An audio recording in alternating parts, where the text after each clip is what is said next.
nombre y su actividad en el Instituto de Investigaciones del ITEMA de la Universidad Nacional de La Plata. Él es profesor titular del Departamento de Física, también de la Facultad de Ingeniería de la Universidad Nacional de La Plata, graduado en Minnesota, y un amigo. Esto me gusta decirlo siempre, porque cuando, como él, los demás integrantes de este grupo que hace 10 años de estar participando acá, vienen a presentarse, lo hacen después de horas de preparar el tema, ¿no? Ellos el tema lo conocen bien, pero hay que, como todos docentes, tenemos que preparar bueno, una clase, digamos, o lo que vamos a dar pensando en un auditorio un poco distinto del que tenemos en la Facultad de Ingeniería. Así que, gracias por el esfuerzo, Celso, y por estar presente acá. Además, bueno, una cosa que me gusta decir del Celso en particular, él ha sido miembro y creo que fundador del CAIR. No fundador, pero sí en los primeros miembros. Estuviste activos entre los primeros miembros. ¿Qué es el CAIR? Es el Centro Argentino de Refutación de la Investigación de lo Paracientífico. O sea, él se enferma cuando hablan de horóscopos y esas cosas. Y siempre lo cargamos con ese asunto, ¿no? Pero ha sido militante en el tema. Ha participado en televisión y lo han destrozado en televisión. En el sentido de que... porque me iba mal. Claro, no voy más, porque al fin y al cabo la gente quiere creer el horóscopo y ¿qué va a hacer? ¿Viste? Bueno, gracias por estar, Celso. Gracias a vos. Y a ustedes también. Bueno, gracias a todos por venir en este día. Voy a hacer primero, para los que recuerdan algo, como hablamos de clase, vamos a hacer un repaso de las clases anteriores, que una fue en el 2005 y hace un par de años atrás, para los que no recuerdan, y después así llegamos al tema de cristales, que es el tema que me interesaba. En la foto lo que vemos ahí, la primera diapositiva o transparencia, no sé cómo se llaman ahora,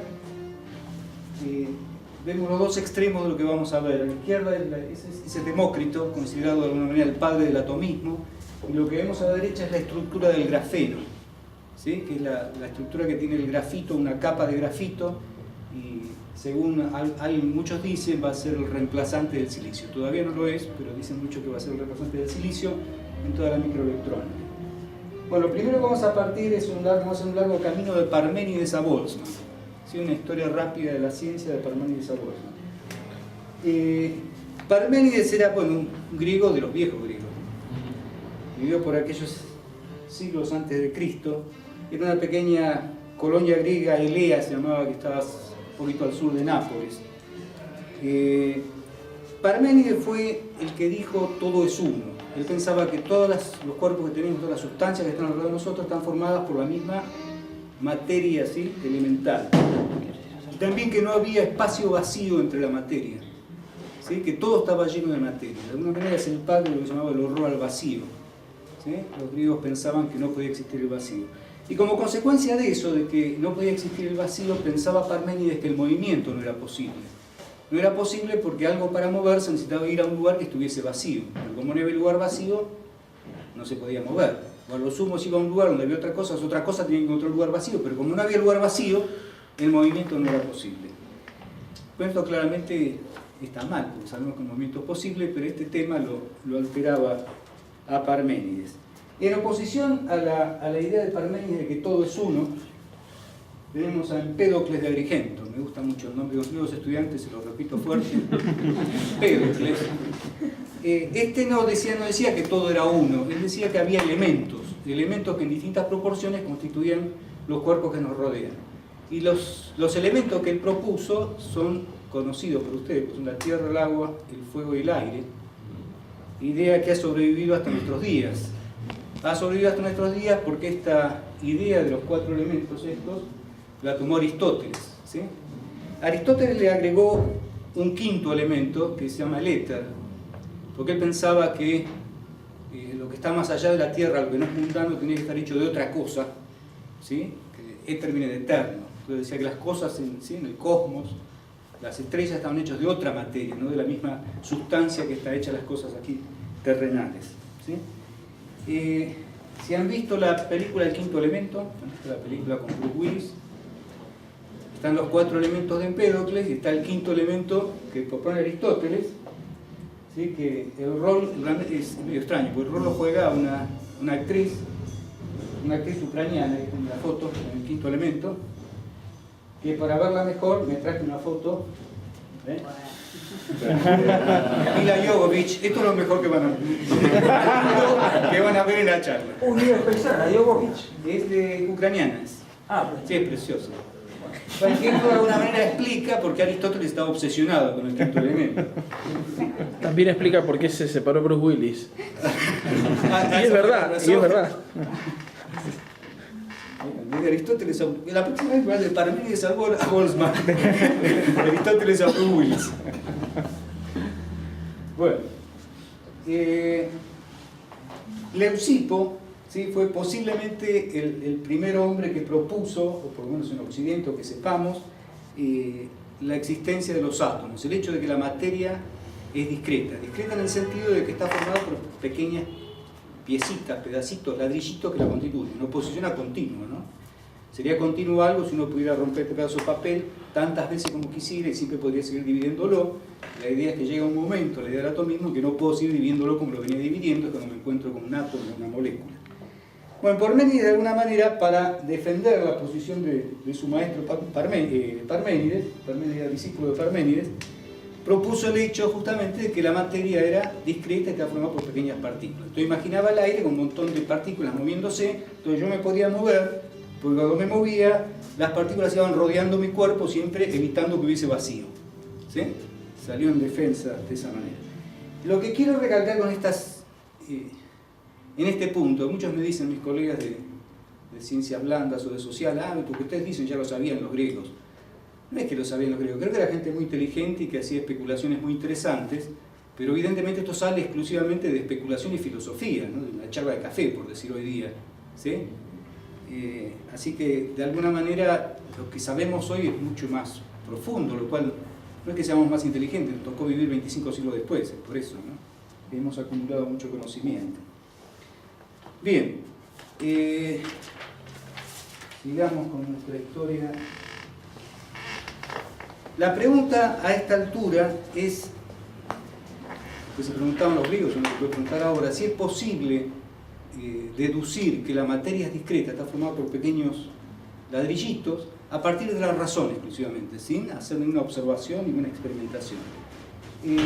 Posiblemente el hecho de que eso pueda ser así surgió en base a este otro filósofo, Zenón de Elea. Zenón de Elea se hizo famoso con sus paradojas. Hay varios tipos de paradojas, pero el tipo de paradoja que voy a plantear ahora es una de ellas. Es la paradoja del movimiento. Él planteaba que el movimiento no era posible. Por ejemplo, si una flecha, tiene dos formas, una de la flecha y otra de Aquiles y la tortuga. La de la flecha dice, si una flecha sale de un punto y tiene que llegar de un punto A a un punto B, tiene que pasar por punto intermedio. De acá a acá tiene que pasar por punto intermedio, de acá tiene que pasar por punto intermedio. ¿Ven? Nunca llega, decía. ¿Sí? O la de Aquiles y la tortuga. Aquiles era posiblemente el mejor guerrero en aquella época de Grecia, muy buen mozo según dicen, parecido a Brad Pitt. Si vieron Troya. Ay, no. Eso me muestra que no me atrae. Sí, la próxima lo voy a hacer, las damas tendré que traer una foto de Brad Pitt. Bueno, la paradoja de Aquiles y la tortuga es algo similar. O sea, se supone que Aquiles, por ejemplo, corre 10 veces más rápido que la tortuga y le da 100 pasos de ventaja a la tortuga. Entonces, cuando Aquiles recorre los 100 pasos para llegar a la tortuga recorrió 10. Cuando Aquiles recorre los 10 pasos donde está la tortuga recorrió 1. Y así siguiendo, cada vez está más cerca, pero nunca lo alcanza. ¿Sí? Esa es la conclusión de Zenón de Elea. De alguna manera, o sea, cuando me explicaron por primera vez esta paradoja, yo estaba en el colegio secundario y no la entendía. No era que no entendía la respuesta, no entendía la pregunta, no entendía cuál era el problema que tenían los griegos. Hasta que no hace demasiado tiempo entendí cuál era el problema que tenían. Pero digo, pero es trivial, uno lo deja correr suficiente tiempo y sabe que aquí le alcanza la tortuga y le sobrepasa y la flecha va del punto A al punto B. ¿Cuál es el problema en dividirlo de esa manera? El problema es que los griegos no sabían de series convergentes. Los griegos pensaban que una serie de un número infinito de términos era infinita la suma. Hoy sabemos que no, que hay series convergentes que convergen, que una suma de infinitos términos no necesariamente es infinito. Y específicamente el caso de sumar un medio más un cuarto más un octavo, así siguiendo, tiende a 1, no tiende a infinito esa suma. ¿Sí? Así que ahí estaba el problema que tenían los griegos con Zenón, no saber de series convergentes. ¿No tomaron los cursos de Lilith de Bálsamo? Bueno, posiblemente acá lo presentamos a Demócrito, fue el más grande adalid en defensa del atomismo. Demócrito llegó a decir: nada existe excepto átomos y espacio vacío, todo lo demás es opinión. Muy interesante, un canto al materialismo, ¿no? Y de alguna manera él explicaba cómo eran los átomos, pero realmente las opiniones que tenía, las opiniones que vertía, que eran simplemente opiniones o especulaciones, eran realmente infantiles, inocentes, ¿no? Por ejemplo, él decía que aquellas cosas que eran dulces eran así porque los átomos que conformaban sus alimentos eran redonditos y suavecitos. En cambio, las cosas agrias y ácidas eran átomos ganchudos, que lastimaban la lengua. Cosas inocentes, pero para la época serían ingeniosas, pero inocentes hoy en día. Bien. El trabajo de Demócrito se perdió, o sea, nada llegó hasta nuestros días directamente por Demócrito, pero felizmente Epicuro de Samos, ¿sí?, un poco tiempo después, escribió sobre el atomismo e hizo referencia a todo el trabajo de Demócrito. Finalmente, un escritor latino, Lucrecio, escribió un largo poema que se llamaba De Rerum Natura, sobre la naturaleza de las cosas. Realmente más que poema era yo diría era un ensayo, una cosa bastante gordita. Si la han visto está en internet se puede bajar, es muy divertido. Pues Lucrecio explicó un montón de cosas sobre la naturaleza y entre esas cosas adoptó la posición atomística de Demócrito, ¿no?, a través de lo que le había llegado a través de Epicuro de Samos. Bueno, aquí pasa mucho tiempo, fíjense que llegamos ya al siglo XVII, que el trabajo de Lucrecio, cuando fue impreso, surgió la imprenta, fue una de las primeras cosas que se imprimieron, y llegó eso a manos de un filósofo, Pierre Gassendi, era francés, no sé si se pronuncia así, quien adoptó las ideas atomísticas de Demócrito que le habían llegado a través de Epicuro de Samos y a través del poema de Lucrecio. Bien, hasta aquí sigue siendo el tema del atomismo un tema de filosofía, especulación, ¿sí? Fíjense que ahora cambié, qué didáctico, cambié el orden de las cosas. Aquí aparece ya Robert Boyle. Robert Boyle es el de la ley de Boyle-Mariotte. Ahora empieza un periodo de experimentación y observación, ¿sí? El atomismo es tomado realmente por un científico, un irlandés, Boyle. Bueno, ¿Boyle qué estudiaba? Boyle estudiaba el aire y le llamaba la atención que el aire se pudiera comprimir y expandir con tanta facilidad. Ustedes ven que el aire se comprime y se expande con mucha facilidad. Alguien puede decir que, bueno, en la materia también hay materiales que tienen esa propiedad de estirarse. Una gomita la estira, ¿sí?, pero el volumen no cambia mucho cuando le estira una gomita, porque es cierto que se estira, pero al mismo tiempo se angosta y el volumen no cambia mucho. En el aire es notable, uno puede cambiar el volumen de una cantidad de aire, órdenes de magnitud. Y esto es difícil de imaginárselo si uno considera que la materia es continua, ¿sí? Entonces, ¿qué imaginó Boyle? Que esto se parecía más a una esponja, había lugares vacíos y yo cuando uno aprieta una esponja, sin cambiar la masa, el volumen cambia mucho. Esencialmente pensó en átomos o moléculas moviéndose con mucho espacio vacío entre ellos. Entonces, comprimirlo era acercar los átomos. No cambia la masa, porque el número de átomos no cambia, pero cambia la distancia media entre las moléculas que constituyen el gas. Bueno, esa es la famosa ley de Boyle-Mariotte que vemos en el secundario, ¿sí?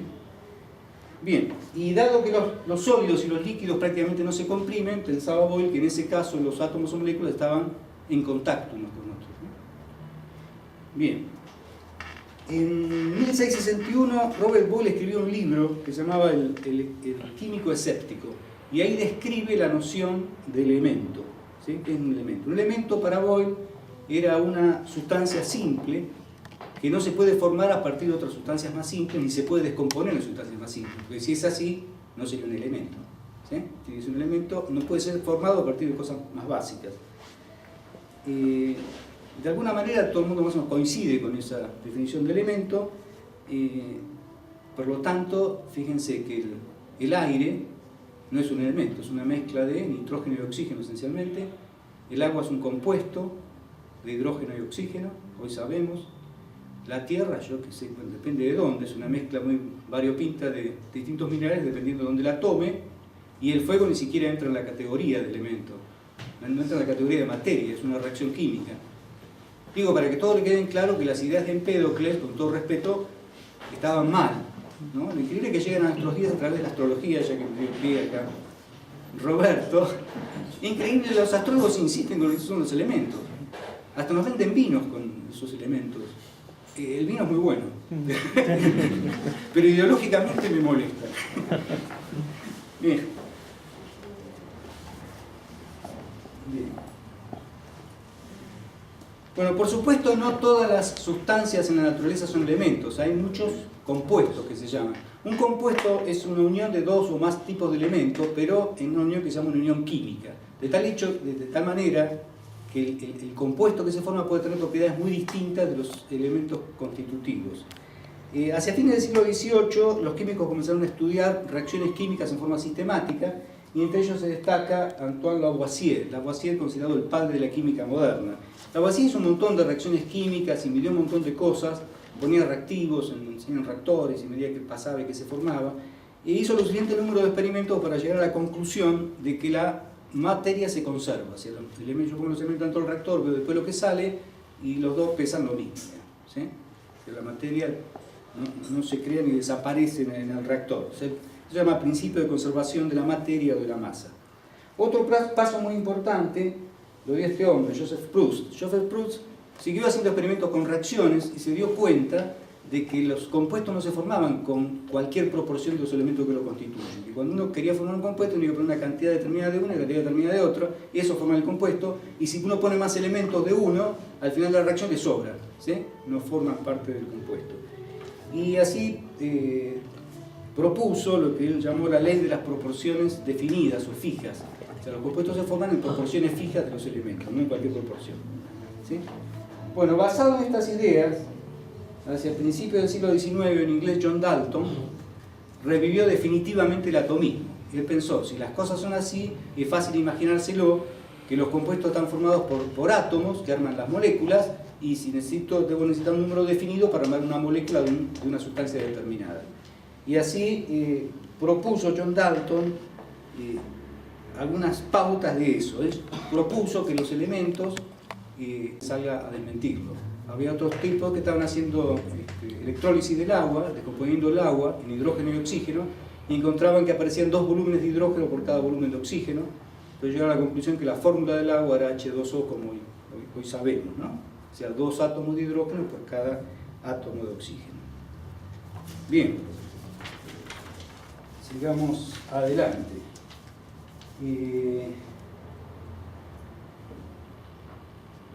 Ruso. Bien, hacia 1860 se conocían unos 60 elementos. 60 elementos. 2 definiciones de elementos coexistían. Estaba la de Boyle, que decía una sustancia que no puede ser descompuesta en otras sustancias más simples, y la de Dalton, que era una sustancia formada por átomos iguales. Las 2 definiciones no se contradicen, ¿sí? Son compatibles, ¿sí? Si bien las cosas parecían estar bien, 60 elementos era mucho. O sea, lo físico y todo con propiedades distintas. Algunos eran gases, otros eran líquidos, otros eran sólidos, algunos conducían bien la corriente eléctrica, otros no, el calor. Todos muy distintos, unos muy activos químicamente, otros poco activos. Era un desorden total, nadie entendía nada. Pero un éxito notable lo tuvo el ruso Mendeleev. Mendeleev se le ocurrió ordenar todos los elementos por orden creciente de sus masas. Y empezó a ordenarlos, ¿sí? Y donde vio que se repetía alguna propiedad que le parecía familiar, lo ponía debajo del que tenía propiedad similar y así seguía, y veía que se iban repitiendo las propiedades, ¿sí? Es decir, había periodos donde las propiedades de los elementos se repetían. Por eso la tabla de Carnot se llama tabla periódica. Al hacer eso, Mendeleev tuvo algunos problemas, porque, por ejemplo, llegaba, ponía el siguiente elemento y no le calzaba en la columna, pero le calzaba en la siguiente. Y el ruso se jugó. Dijo, acá no lo voy a poner acá, lo voy a poner acá. Y este lo dejaba así. Este es un elemento que todavía no se descubrió. Hay que decirlo eso. Hay que arriesgar. Pero matemáticamente sí estaban descubiertos. Los que no se conocían, pero él lo determinó. Él propuso que debería existir un elemento que no se conocía, y no solamente dijo que debería existir, predijo las propiedades. que lo que él hizo eso era Es cierto, sí, sí. Por eso hoy usamos la tabla periódica de él y están los libros de química. Sí. ¿Sí? Bueno, justamente unos años después, por ejemplo, se encontraron 3 elementos, el germanio, el galio y el selenio, que encajaban justo en 3 espacios vacíos que dejaba Mendeleev y tenían las propiedades que le había predicho que iban a tener. ¿Sí? Gol de media cancha, pero el ruso eso fue la fama final. Bueno, hasta aquí vamos a llegar, en el sentido de que la gente encontró cierto orden, cierta periodicidad en las propiedades de los elementos, pero no sabía por qué. Para explicar por qué tenemos que llegar a la mecánica cuántica, cosa que no voy a hacerlo. Vamos a parar acá, ¿sí? Que nos explicaría por qué las propiedades, ¿sí? Tienen ese carácter periódico, ¿sí? La tabla periódica. Bien, vamos a hablar un poquito de la realidad de los átomos. Entonces, no sé si se acuerdan de química en secundario veíamos lo que era un mol. Un mol de una sustancia es el peso atómico expresado en gramos, ¿verdad? La gente usó primeramente como referencia al hidrógeno. Dalton supuso al principio que era el átomo más simple, en eso la pegó, pensando que está bien. El hidrógeno es el átomo más simple y a ese le puso peso atómico, le puso valor 1. Refirió todos los pesos atómicos al del hidrógeno. Años más tarde los químicos llegaron a la conclusión que el oxígeno era un elemento mucho más activo y mucho más importante, así que le pusieron peso atómico 16 y refirieron todo respecto del oxígeno, hasta el año 1961 que ganaron, parece, los químicos orgánicos y pusieron el carbono como referencia, pero hay poquita diferencia entre el carbono y el oxígeno, pero ahora nuestra referencia es el carbono 12. Bueno, así que un mol de una sustancia es ese peso atómico expresado en gramos. Un mol de helio, que es un gas con una molécula de un solo átomo, serían 4 gramos de helio. ¿Sí? O sea, esos 4 gramos de helio a temperatura ambiente y presión atmosférica normal ocupan un volumen de 22,4 litros. Si así uno va con 2 damajuanas, por ejemplo, vacías, caminando por la calle, puede decir que más o menos lleva un mol de aire, ¿no? Para tener una referencia. Y lo que apareció este italiano, medio Avogadro, que propuso que un mol de cualquier sustancia contenía igual número de átomos o moléculas de esa sustancia. ¿Sí? La gente sabía que ese número tenía que ser muy grande, o sea que en una damajuana de 10 litros tiene que haber unas cuantas moléculas de nitrógeno y oxígeno que forman el aire, pero no sabían cuál era ese número, la gente no sabía ese número, que sabían que era un número grande. Bien, el que finalmente encontró o logró demostrar matemáticamente, logró determinar cuál es el número de Avogadro, fue este austríaco, Joseph Loschmidt, ¿sí? Y el número es realmente impactante, o sea, es un 6 por 10 a la 23, un 6 seguido de 23 ceros, que es un número increíblemente monstruoso, ¿sí? Uno no tiene idea de cuán grande es hasta que uno hace algún tipo de ejercicio. Joseph Loschmidt logró demostrar que ese era el valor del número de Avogadro basado en el trabajo de 2 físicos, James Maxwell, este es el del electromagnetismo, y Ludwig Boltzmann. ¿Sí? Si alcanzan a ver, puse esa foto de Boltzmann ahí. Esta es el cementerio de Viena, y esta es la lápida que tiene Boltzmann. Está el nombre de Boltzmann ahí, a la izquierda está el nombre de la hija, a la derecha los 2 hijos y una nieta, y arriba dice S igual K por logaritmo W. Tiene puesto en la lápida, ¿no? Se conoce como tercera ley de la termodinámica, es la relación entre los estados disponibles y la entropía, que fue de Boltzmann. Lo imprimieron ahí en la lápida. Bien, el asunto es que con un número de Avogadro tan grande y sabiendo los pesos atómicos, la gente pudo deducir cuánto pesaban los átomos, ¿sí? Qué masa tenían los átomos. Por ejemplo, aquí hice algunos números.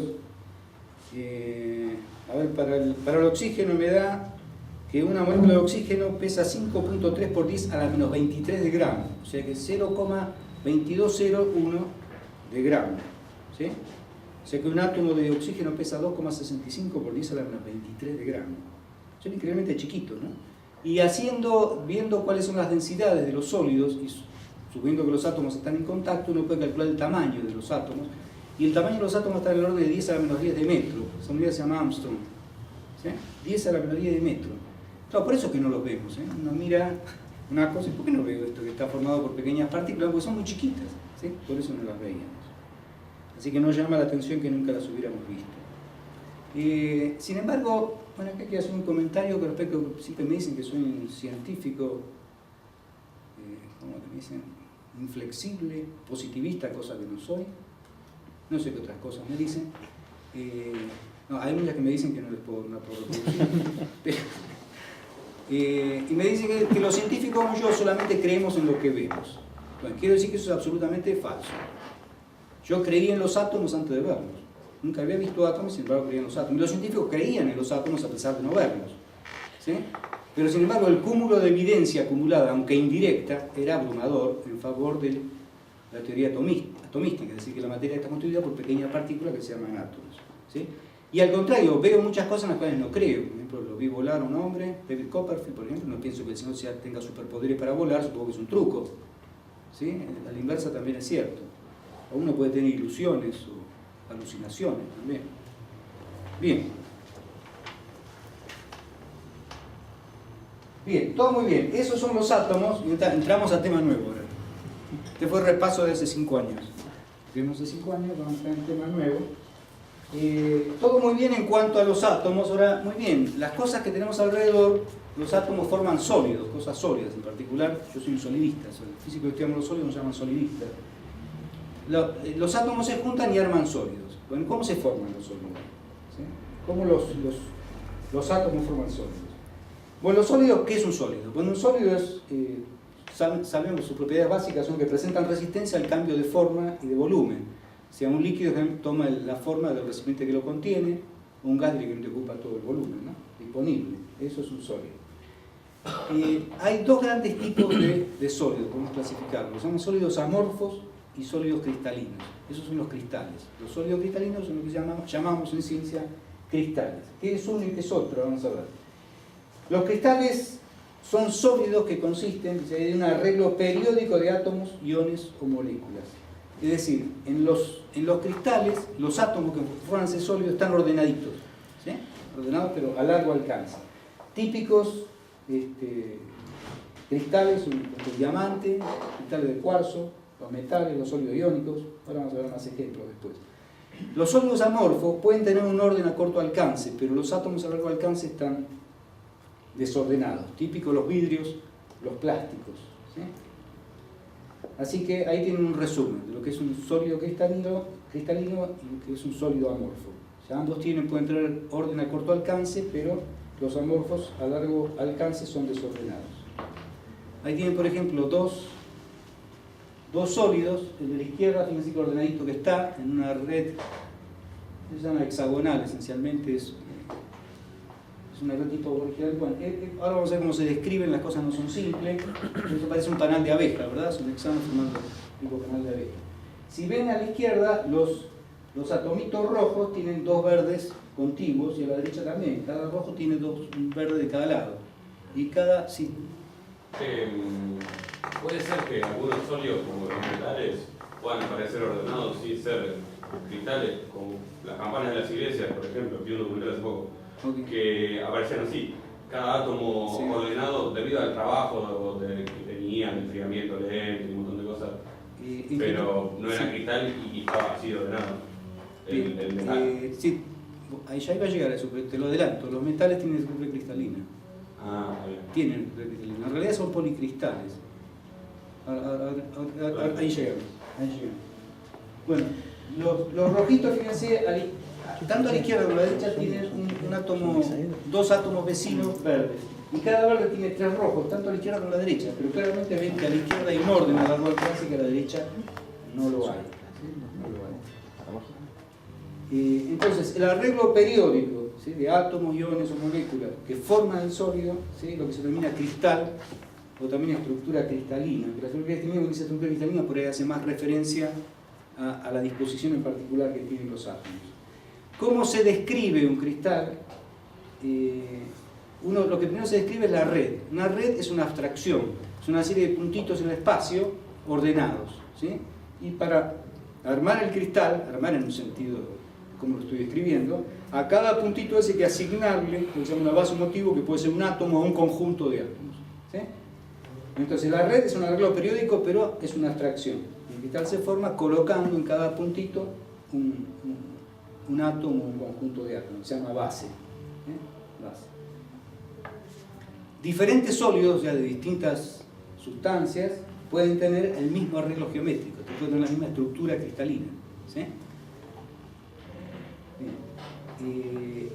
La inversa también es cierto, o sea, átomos del mismo tipo pueden tener distinto arreglo, distinta estructura cristalina, y eso lleva a distintas propiedades.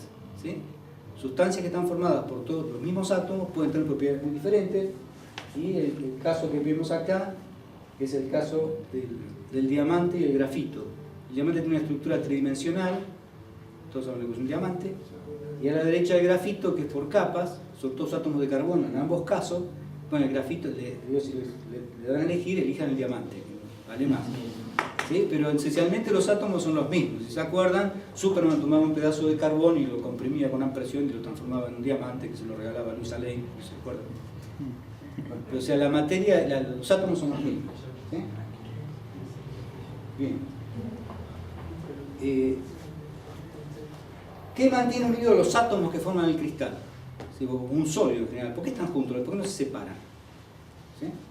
Bueno, la razón en última instancia es energía, no la energía esotérica de la pseudociencia, sino la energía de los enlaces atómicos. ¿Sí? La energía de los enlaces atómicos. Y en última instancia esa energía proviene de una interacción, y la interacción es electrostática. ¿Sí? Es de cargas, pero más que eso, ni más ni menos que eso, lo que mantiene a los sólidos unidos. La energía de un cristal o de un sólido en general se llama energía de cohesión. La energía de cohesión es la diferencia de energía si todos los átomos están todos separados cuando están formando el cristal. La diferencia se llama energía de cohesión. Sustancias duras, tipo el diamante, el tungsteno, tienen energía de cohesión muy altas. Otros sólidos más blanditos, como el sodio, que son sólidos blanditos, tienen energía de cohesión más bajita, ¿sí? Más leve. Van a encontrar en los libros que, dependiendo del tipo de interacción que hay entre los átomos, se definen distintos tipos de cristales, y así se definen los metálicos, iónicos, covalentes y moleculares. Eso es cierto, pero en definitiva todas estas interacciones son interacciones electrostáticas, en última instancia. No voy a entrar en detalle, porque me llevaría un curso de física del sólido, pero en última instancia todo es energía electrostática. No hay muchas interacciones en la naturaleza. Tenemos la gravedad, el electromagnetismo, las fuerzas nucleares fuertes y débiles, y se acabó. Con eso armamos el mundo que tenemos, ¿no? Bien, vamos a tratar de pensar cómo es la interacción entre átomos, ¿sí? Suponemos que tiene que haber un tipo de atracción, porque si no, no estarían juntos, ¿sí? Tiene que haber un tipo de fuerza atractiva. Así que un buen candidato podría ser, como les dije que era electrostática la fuerza, podría ser una atracción coulombiana, ¿sí? La atracción coulombiana es similar a la fuerza de atracción gravitatoria, en el sentido que tiene una ley tipo 1 sobre r cuadrado. O sea, cuanto más cerca, más se atraen, ¿sí? Pero obviamente tiene que haber algún tipo de fuerza repulsiva, porque si no, los átomos colapsarían unos contra otros, ¿sí? Cuanto más chiquito es la distancia entre ellos, mayor es la fuerza, bueno, obviamente tiene que haber una fuerza repulsiva, y efectivamente hay otra fuerza repulsiva de corto alcance, que se debe al hecho de que cuando los núcleos se acercan demasiado, ya las órbitas moleculares electrónicas se empiezan a solapar, y una fuerza repulsiva muy fuerte, ¿sí? Bien, hay una distancia de equilibrio en la cual la fuerza atractiva, digamos, que puede ser coulombiana, ese es el caso de los cristales iónicos, pero es un buen ejemplo, ¿no? La fuerza atractiva es igual a la fuerza repulsiva, esa es la distancia de equilibrio que tienen los átomos al formar el sólido, ¿sí? A esa distancia esas fuerzas todas están equilibradas y la energía está en un mínimo, ¿sí? La energía está en un mínimo. Vamos a explicar eso con esta curva. Si ven ahí, hay una curva punteada que es la atracción coulombiana, que es una ley tipo 1 sobre R, ¿sí? 1 sobre R. Y una atracción repulsiva que funciona a cortas distancias, de tal manera que cuando sumo ambas energías involucradas aparece un mínimo de energía, uno dice U sub 0, esa es la distancia, y una distancia R sub 0, que es la distancia de equilibrio que tienen los átomos en el sólido, ¿sí? Cabe recalcar que cuando un cristal se forma a partir de átomos separados o iones separados, o a partir de un cristal amorfo, y eso es una reacción exotérmica porque libera calor. El cristal está en un mínimo de energía. Digo eso porque la energía de los cristales se empiezan con ese tipo de cosas, y al revés, está en un mínimo de energía. Podrá dar un poquito de energía a un amorfo o a partir de los... pero ya si este está en un mínimo, eso no da ya energía, o calor por lo menos. Que no sé tampoco para qué queremos un poquito de calor, tenemos una estufa mucho más práctica, ¿no? Bien. El hecho de definir los cristales como una red de puntitos y asignarles una base o motivo puede ser bastante complicado. Bastante complicado. Entonces la gente encontró una manera más simple, más descriptiva, más fácil, y es a partir del concepto de celda unitaria. ¿Sí? Por ejemplo, esa BCC y la FCC son estructuras típicas que adoptan los metales. Ya digo los metales. Adoptan los metales. ¿Sí? Son estructuras bastante compactas, típicas del enlace metálico. Entonces, esencialmente, esa celda unitaria, fíjense, la de la izquierda BCC viene del inglés, es central cubic, o sea, es cúbica centrada en el cuerpo. Si lo ven es como un cubo con un puntito en el medio. ¿Sí? Entonces, si uno toma esa celda unitaria, que es un cubito en el sentido que uno hace un cubo y pone átomos en los vértices del cubo y pone uno en el medio. Y uno reproduce esa celda infinitas veces para todos lados, arma un cristal con esa estructura cristalina. La FCC viene de Face Center Cubic, es cúbica centrada en las caras. Si lo ven con un poco de detenimiento, la del medio es un cubo que tiene, aparte de puntitos en los vértices del cubo, tiene átomos en el centro de cada cara. ¿Sí? Esas son las MAX, esa y la HCP, que es la accional compacta, son la manera de unir esferas, de acomodar esferas poniendo el mayor número de esferas en el mismo volumen, con la mayor densidad. ¿Sí? Posibles son esas las dos más compactas. O sea, si uno empieza a amontonar esferas, ¿cómo esperan que uno puede poner? Bueno, los que juegan a la bolita, los varones han jugado a la bolita, ¿visto? ¿Cómo poner bolita dentro de una caja? Medio se acomodan solas las bolitas.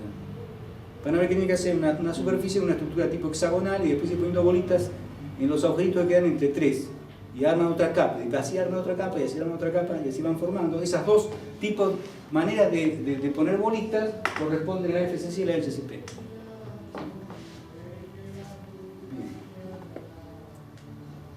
Por ejemplo, acá tenemos el cloruro de sodio. Cuando uno está en la mesa, ¿no? Los cristales son cosas raras. No tienen que ir a comprar cuarzo a la santería. ¿Sí? Agarran un poco de sal, ¿sí? Y ahí ya tienen un cristal. La sal, cada granito de sal tiene una estructura cristalina que es como eso. La sal común de mesa es cloruro de sodio. Son átomos de cloruro de sodio ordenados de esa manera como se ve ahí. Describirlo no es fácil, pues, en realidad la estructura de esto es una FCC, es una cúbica centrada en las caras. Miren solamente los celestes y ven que es una FCC. No vean los rojos, vean los celestes nada más. Bueno, ahora cada punto donde hay un celeste, pongan un celeste y un rojo, así lo pueden armar. ¿Sí? Esa es la manera correcta de describir el cloruro de sodio. Me peleo siempre con los químicos que me dicen que es una cúbica simple con átomos alternados. Eso está mal. Es una FCC, con una base y un motivo de dos átomos. ¿Sí? Bueno, acá tenemos la estructura del diamante. El diamante, el átomo de carbono, cuando forma diamante, les digo para algunos colegas que saben, si no lo entienden no se preocupen, tiene una hibridación SP3 que se llama técnicamente, o sea, son 4 enlaces y si miran el cubo, son 2 enlaces así para arriba y 2 para abajo, cada átomo de carbono. Si uno une las puntas, no el del centro, sino las puntas a un tetraedro. Bueno, eso uno tiene que ir conformando con esos tipos de enlace o de estructura, se arma el sólido y la estructura que se ve, la de la derecha, que es la celda unitaria del diamante, que es la misma que la del silicio. ¿Sí? Y esta es bastante difícil. Esta es una FCC con una base motivo de 2 átomos, un 0,0,0 y otro un cuarto. No importa, si no lo ven, es bravo. Hay que ver. Me pasa que yo porque hace años que enseño lo mismo, por eso. Bueno, todo muy bien. Ahora el asunto es manipular los átomos para formar sólidos o lo que sea. Verlos y manipularlos. Esto la gente lo viene haciendo desde época remota, pero con el avance de la tecnología cada vez nuestras capacidades son mejores. Seguimos mejorando la capacidad. ¿Sí? Así ahora se ha inventado este término de nanociencia, nanotecnología, que se refiere al estudio, desarrollo y manipulación de objetos o dispositivos muy pequeños del orden de la millonésima de milímetro, que es un nanómetro. Un nanómetro son 10 ángstrom. O sea, más o menos un nanómetro más o menos así, entran unos 10 átomos más o menos. ¿Sí? Para tener idea. Bien. Últimamente, como les dije, se ha desarrollado mucho la capacidad de manipular cosas a nivel atómico, con eso crear estructuras novedosas, ¿sí? Con propiedades nuevas. pero viene de hace tiempo esto, ¿sí? Y es un progreso no en un campo específico, sino que el hecho de poder manipular la materia a nivel nanométrico abre posibilidades en innumerables disciplinas, ¿no? Innumerables disciplinas. ¿De dónde salió este asunto de la nanotecnología y la nanociencia? Bueno, en realidad la gente que trabaja en microelectrónica viene manipulando cosas a nivel atómico desde hace mucho tiempo. Típico es el crecimiento de cristales, ¿sí? Si uno pone, fíjense que el piso que tenemos ahí es un piso ordenado, ¿ven? Es una estructura cristalina, y sobre eso la gente deposita, ¿sí?, átomos pues del mismo tipo, de distinto tipo, para armar circuitos. Cuando cae un átomo, la gente estudia estas cosas, cae el átomo y qué hace cuando cae arriba de la superficie, cómo se mueve, por ahí forma islas, ven las islitas, forman islitas, se pegan, despega, se pega al costado, se puede revaporar, ¿sí? Son las cosas que la gente ha estado estudiando. O poniendo o sacando cosas, pero a nivel atómico, desde hace rato, desde que tenemos microelectrónicas. De hecho, el que propuso por primera vez el término nanotecnología fue un japonés llamado Taniguchi. Sí, un japonés lo hizo antes. Taniguchi, en el año 1974, se da cuenta que no es de ahora esto. O sea, el tipo que propuso el término nanotecnología lo propuso por primera vez en el año 1974, y era un tipo que trabajaba en estas cosas, en deposición, extracción de cosas a nivel atómico, haciendo microelectrónica, ¿sí? Haciendo microelectrónica. Bien. Bueno. Para no olvidarme de nada. ¿Tiene alguna relación con los biochips? Bueno, de alguna manera los biochips son chips que incluyen moléculas biológicas. Ah, sí, por eso, ¿no? Pero ¿hay alguna relación? Sí, ahí vamos a llegar a los chips. Bueno, he escuchado, con respecto a los cristales, que poseen una gran gama de propiedades, desde lo mundano hasta lo espiritual. Los cristales pueden mejorar el rendimiento de su automóvil, hasta hacerlo uno más inteligente. He escuchado también que los cristales están vivos y que en sus facetas viven espíritus, ¿no? Se dice que los cristales pueden ser programados y que pueden también amplificar y transferir pensamientos curativos y activar centros energéticos del cuerpo, como se ve ahí claramente, están los centros energéticos del cuerpo. ¿Sí? Nuestra fisiología todavía no lo ha descubierto, pero bueno. Están ahí los centros energéticos. Bueno, el término programar es extraído de computación, ¿sí? En computación uno programa, en computadora. Acá lo que uno usaría serían los pensamientos para programar el cristal, directamente. El pensamiento uno programa el cristal. Y como en tantas pseudociencias se hace referencia a la energía, que es un comodín, ¿sí? Y no sé por qué el cuarzo tiene especial deleite con el cuarzo, no sé qué tiene especial, con respecto a otros cristales, no sé. Bueno, la idea de que los cristales están vivos surge del siguiente silogismo. Solo los seres vivos pueden crecer. Los cristales crecen, los cristales están vivos. ¿Sí? Es cierto que los cristales crecen, pero esto no significa que estén vivos en un sentido biológico, ¿sí? Después de todo, las tormentas crecen, los ríos crecen, una murmuración crece, ¿sí? Pero no son puntos biológicos, no son cosas que estén vivos.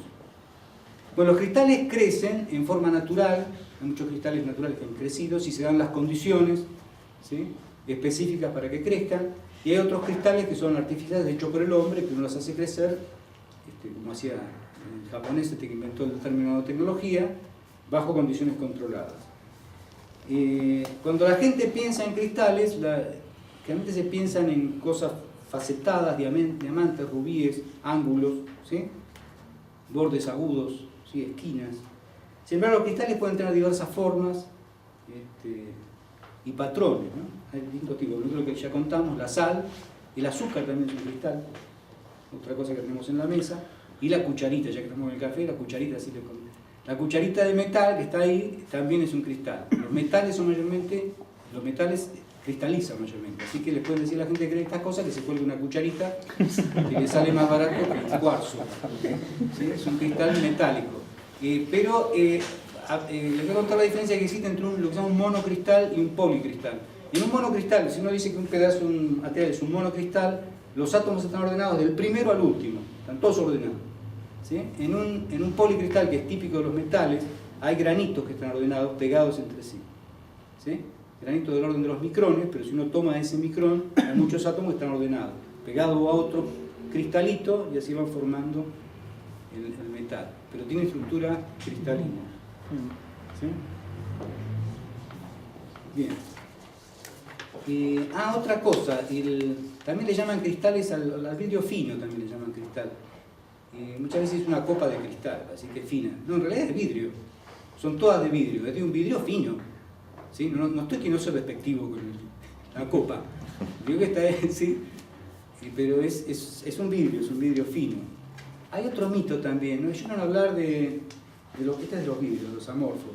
Parece que en las catedrales góticas, yo no hablar de la catedral gótica, que el vidrio, como es un líquido subenfriado, se va relajando y entonces los cristales abajo son más gordos que arriba porque se van derritiendo, ¿sí? Que son medio líquidos. Bueno, es un mito, es absolutamente falso. No sé por qué solamente pasa en las catedrales góticas. Hay vidrios mucho más viejos en los cuales el fenómeno no se observa. Se observan en las catedrales góticas. Posiblemente el error provenga de que los vidrios esos en los vitros estaban pintados y lo que se derretía y caía era la pintura, entonces abajo se veía más oscuro que arriba y la gente pensaba que era más grueso abajo que arriba. Posiblemente sea ese el origen, pero después los vidrios son sólidos. En realidad he leído que es una técnica, son más anchos abajo en algunos casos por la forma en que los construían, pero a veces los ponían al revés y hay algunos vidrios que son más anchos arriba.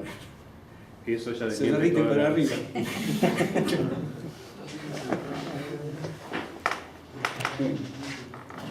Pero sin duda la contribución más importante de los cristales hoy día, ¿sí? En la era de la informática, son los cristales semiconductores.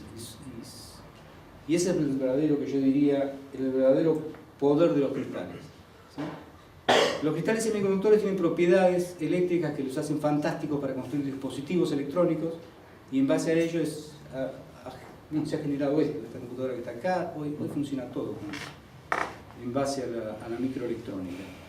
¿Sí? Estos cristales creados por el hombre constituyen la materia básica sobre la cual sobre ellos se escriben los circuitos integrados. Los que se programan son los circuitos, no el cristal. ¿Se entiende? Por ejemplo, otra cosa, el láser. Por ejemplo, el láser me dicen, el láser de rubí, el poder del rubí, el cristal de rubí. En realidad el que lasea son las impurezas, no es el cristal. Es interesante. O sea, el cristal de rubí hace de sostén, de armazón, para que estén las impurezas. Las que lasean, generan el efecto láser, son las impurezas. Y hoy día tenemos láseres de gases y de líquidos, así que no viene el asunto del cristal. Bueno, y aquí nuestro reconocimiento a estos tres tipos, John Bardeen, Shockley y Bretel. Estos construyeron en el año 1951 el primer transistor bipolar, por lo cual ganaron unos años después, le dieron el premio Nobel. De hecho, el que está a la izquierda, que es Bardeen, John Bardeen, es el único tipo que ganó 2 premios Nobel en física en la historia de los premios Nobel. Uno fue por la invención del transistor, estos 3 son los a quienes recibieron el premio en ese momento, y otros por lo que se llama el modelo BCS, Bardeen-Cooper-Schiffer, los pares de Cooper para explicar la superconductividad, que no es tema de hoy, no se preocupen, no va al parcial. Bueno, así que mi respeto para esta gente. Este es el verdadero poder de los cristales, que están acá adentro, ¿sí? Cristales que están acá adentro, no sé si alcanza a ver, ahí tenemos un chip. ¿Sí? ¿El chip en qué consiste? En un pequeño pedacito de cristal, básicamente de silicio. Los que ganaron el premio Nobel lo hicieron primero con un cristal de germanio, ¿sí? Pero hoy día después el silicio lo desplazó porque tiene propiedades mucho más interesantes que el germanio, mucho más útil. Así que hoy esencialmente todos los aparatos que vemos están basados o usan chips de silicio. El silicio es el material por excelencia Realmente hay mucho silicio en la corteza terrestre. Después del oxígeno, el silicio es el segundo elemento más abundante. Lo que pasa es que no viene en estado puro, está formando silicato, sílice. La playa, la arena es esencialmente óxido de silicio y las piedras son silicatos esencialmente, ¿sí? Pero bueno, hay que extraerlo ahí y hacer un monocristal no es fácil. Pero esencialmente cuando ustedes ven un chip, el pedacito chiquitito que maneja eso, es realmente muy chiquitito, de silicio. Ese es un chip que tiene un agujerito porque necesita, o sea, el que lo diseñó quería que fuese afectado por la luz del exterior. Entonces por eso lo hizo transparente y por eso lo podemos ver. ¿Sí? Y fíjense que hay un pedacito chiquitito del medio, ese realmente es el chip de silicio. Todo lo demás es el contenedor de plástico con las patas esas que se ven típicas, que son los conectores que dan al chip. Pero el chip es ese pedacito chiquito que está ahí, típico de 2-3 milímetros de lado. ¿Sí? Ahí transcurre todo. Bueno, y según sea el grado de integración que le llaman en los chips, bueno, largamos desde pequeña grado de integración, small scale integration, pequeño grado de integración, después a medio, largo, muy largo, ultra largo, giga largo, y no sé, el que viene no sé qué nombre le van a poner, giga large scale integration, más de 1 millón de transistores en un chip. ¿Sí? Bueno, llegamos así a que para muchos es considerado el padre de la nanotecnología, que es Richard Feynman. Richard Feynman en diciembre de 1959, dio una charla, ¿sí? Una charla en la American Physical Society, la Sociedad Física de Estados Unidos, y el título que le dio a la charla fue esta: There is plenty of room on the bottom, o sea, hay mucho lugar en el fondo.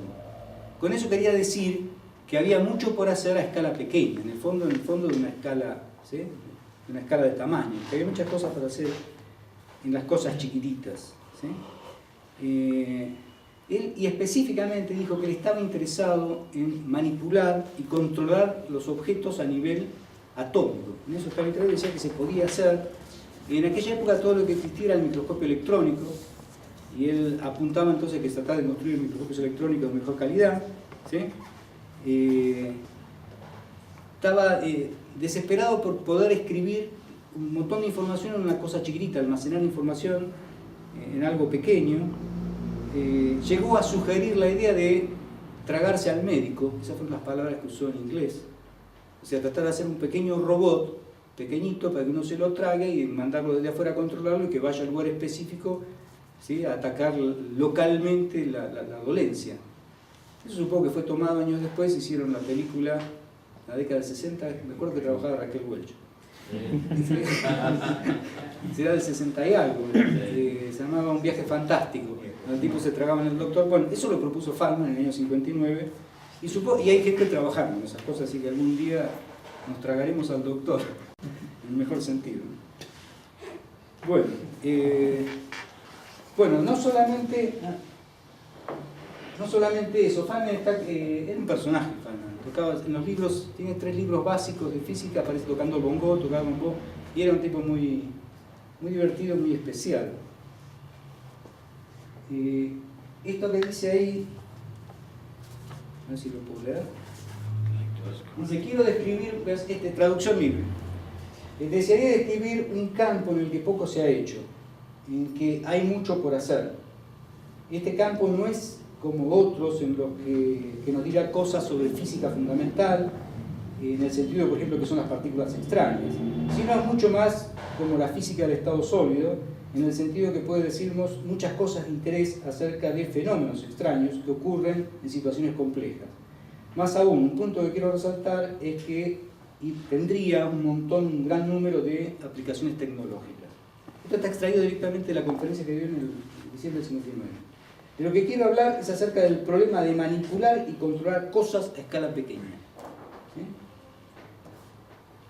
¿Sí? ¿Por qué, se preguntaba Feynman, no podemos poner la colección completa de la Enciclopedia Británica de 24 tomos en la cabeza de un alfiler? Hoy lo hacemos. Si ven lo que es, ¿sí? Las memorias que tenemos, en pendrive, acá tenía uno con forma de llave. Siempre los pierdo. Son tan chiquitos que ven el problema de la nanotecnología, uno las pierde estas cosas. Que conseguir uno con forma de llave, lo tengo con una llave, es bárbaro, lo recomiendo. Bueno, para gente como yo que no tiene memoria, que las cosas por cualquier lugar. Bien. Almacenar información es crucial, ¿sí? Y siempre ha sido crucial para la humanidad. A lo largo de la historia, antes de que llegaran estas cosas, ¿sí?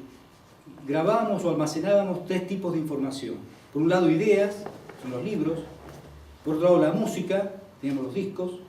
Y por otro lado, imágenes, teníamos cuadros. Bueno, ahora lo ponemos todo en un chip. Es increíble, ¿no? El método de guardo son con ceros y unos.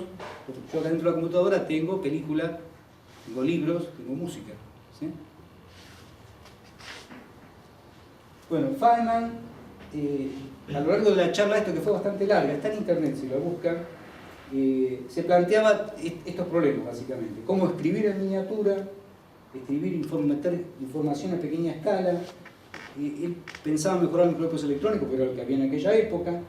quería hacer computadoras más chicas en aquella época, no saben qué eran las computadoras. El mundo biológico le daba una pauta. Él se había dado cuenta que la naturaleza había encontrado una manera de almacenar información en tamaño nanoscópico, la cadena de ADN. Entonces, si la naturaleza lo hizo, ¿por qué no nosotros? Decía. O sea, tenemos que poder hacerlo. Y cómo reacomodar átomos, manipular la materia a nivel atómico. Y no solamente se quedó en eso, sino que en realidad ofreció dos premios. ¿Sí? Ofreció dos premios, y uno de ellos era el que lograra reducir un texto 25.000 veces. ¿Sí? Bueno, finalmente tuvo que esperar un poco de tiempo, pero alguien logró eso años más tarde, y no sé si le habrá pagado, porque ofreció $1000 de premio, supongo que se le habrá dado el premio que propuso. ¿Sí? Bueno, para que vean lo que fue el avance de esto, ustedes saben lo que es un disco duro. Un disco duro está en todas las computadoras que almacenan información. Es un dispositivo de almacenamiento de información mediante un sistema de grabación magnética. Y un disco que da vuelta y lo graba, no voy a entrar en detalles. Bueno, el primer disco duro, ¿cuándo se construyó el primer disco duro? Desde el año 56. Yo ya había nacido. Ahí lo tienen al disco duro, lo están transportando. Más grande que una heladera, bueno, una heladera de carnicería. Pesaba 1 tonelada y tenía 5 megabytes. ¿Qué tal? Lo he hecho con válvulas. Pasame el pendrive. Bueno, ahí está. Esto es del año 1956. Bueno, hay una comparación relativa de lo que ha crecido la capacidad, que va de 5 megabytes a 5000 megabytes, los típicos. Y eso ha crecido del año 80 al 2010, nada más. Esta es una foto de distintos discos duros a lo largo de la historia, fíjense, ya del pasado, el presente era más chiquitos y más eficientes.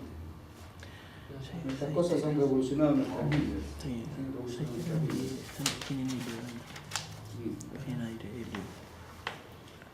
Bueno.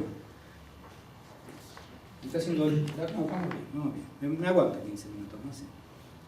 ¿Qué van a hacer? Hay que más remedio. Bueno, alguna vez hablamos de microscopía de efecto túnel. Hoy no me iba a contar esto, pero lo quiero contar porque este año falleció el Roeder, el padre del microscopio de efecto túnel, que está a la derecha. Ganaron el premio Nobel, estos dos ganaron el premio Nobel en 1986. Increíblemente lo que son las vueltas de la vida. En el año 86 yo estaba viviendo en Estados Unidos y fui a dar una charla a una reunión de la American Vacuum Society.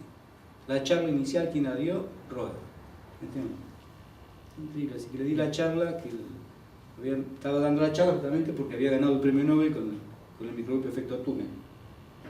No sé si supe aprovecharlo en el momento, pero ahora lo recuerdo con mucho cariño, pero supongo que en su momento había pensado esto para qué sirve.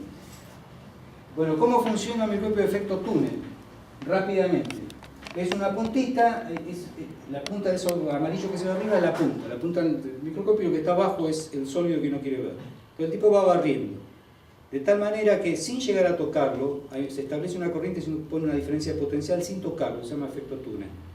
De tal manera que, y ese corriente túnel depende mucho de la distancia entre la punta y la muestra.